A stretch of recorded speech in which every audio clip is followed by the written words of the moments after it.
Okay, in this station we will talk about the rectus sheath and its content.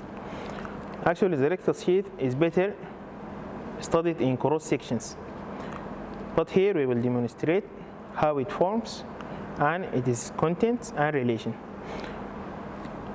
طيب, we will reflect this part. This is the rectus sheath muscle, and this is the rectus abdominis muscle. Okay, the rectus abdominis is covered by the rectus sheath.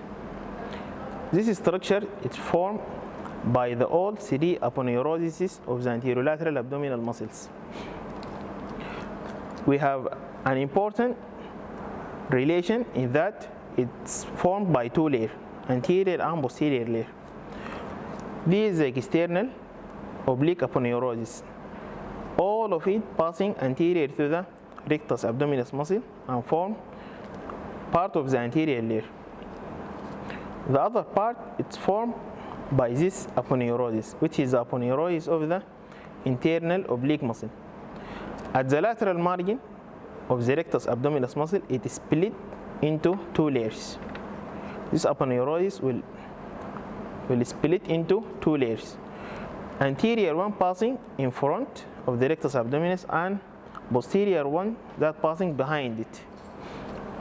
The anterior layer of the internal oblique plus the external oblique aponeurosis will form the anterior layer, and the posterior layer of the internal oblique, this one, together with the aponeurosis of the transversus abdominis will form the posterior layer behind the rectus muscle. This is behind the rectus muscle. We have a very important demarcation here, which is called the arcuate line or semicircular line.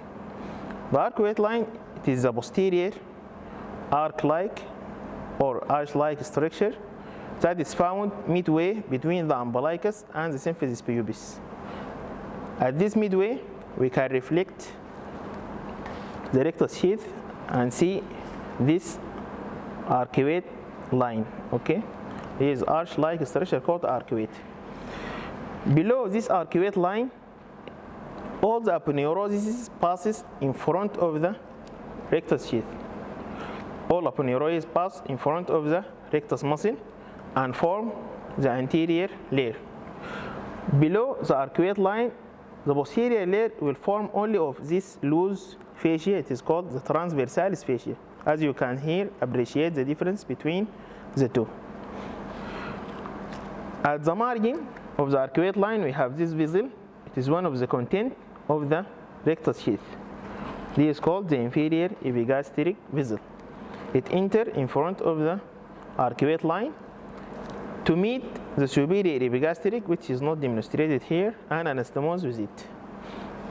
The other contents of the rectus sheath is or are the lower 6 intercostal nerves, including the subcostal nerve, plus the superior and inferior epigastric vessels, plus the rectus muscle and the perimedialis muscle.